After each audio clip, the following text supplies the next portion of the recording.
Albert Einstein once said, everybody's a genius. But if you judge a fish by its ability to climb a tree, it will live its whole life believing that it is stupid. Ladies and gentlemen of the jury, today on trial we have modern day schooling. Glad you could come. Not only does he make fish climb trees, but also makes them climb down and do a 10-mile run. Tell me, school, are you proud of the things you've done? Turning millions of people into robots, do you find that fun? Do you realize how many kids relate to that fish? Swimming upstream in class, never finding their gifts, thinking they are stupid, believing they are useless? Well, the time has come, no more excuses. I call school to the stand and accuse him of killing creativity, individuality, and being intellectually abusive. He's an ancient institution that has outlived his usage.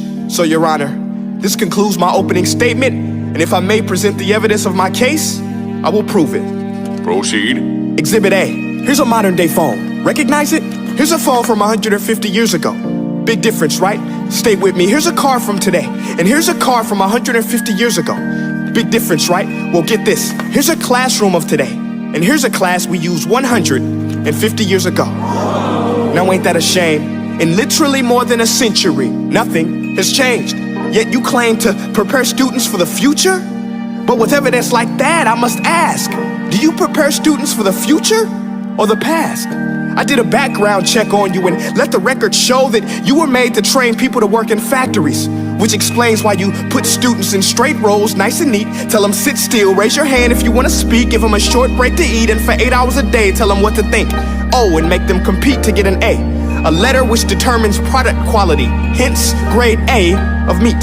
I get it. Back then, times were different. We all have a past. I myself am no Gandhi. But today, we don't need to make robot zombies. The world has progressed. And now we need people who think creatively, innovatively, critically, independently, with the ability to connect. See, every scientist will tell you that no two brains are the same.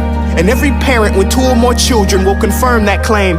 So please explain why you treat students like cookie cutter frames or snapback hats, giving them this one-size-fits-all crap. Watch your language. Sorry, Your Honor, but if a doctor prescribed the exact same medicine to all of his patients, the results will be tragic. So many people would get sick, yet when it comes to school, this is exactly what happens, this educational malpractice, where one teacher stands in front of 20 kids, each one having different strengths, different needs, different gifts, different dreams, and you teach the same thing the same way? That's horrific. Ladies and gentlemen, the defendant should not be acquitted. This may be one of the worst criminal offenses ever to be committed. And let's mention the way you treat your employees. Objection. Overruled. I want to hear this. It's a shame. I mean, teachers have the most important job on the planet, yet they're underpaid?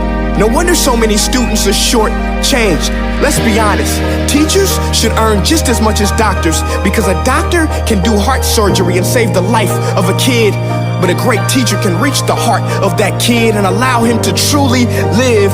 See, teachers are heroes that often get blamed, but they're not the problem. They work in a system without many options or rights. Curriculums are created by policymakers, most of which have never taught a day in their life. Just obsessed with standardized tests. They think bubbling in a multiple choice question will determine success. That's outlandish. In fact, these tests are too cruel to be used and should be abandoned, but don't take my word for it. Take Frederick J. Kelly, the man who invented standardized testing, who said, and I quote, "These tests are too cruel to be used and should be abandoned." Ladies and gentlemen of the jury, if we continue down this road, the results will be lethal.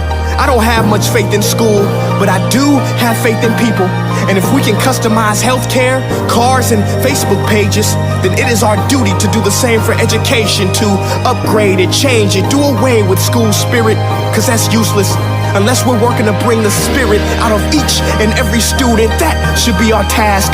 No more Common Core. Instead, let's reach the core of every heart in every class. Sure, math is important, but no more than art or dance. Let's give every gift an equal chance. I know this sounds like a dream, but countries like Finland are doing impressive things. They have shorter school days. Teachers make a decent wage. Homework is non-existent, and they focus on collaboration instead of competition. But here's the kicker, boys and girls. Their educational system outperforms every other country in the world.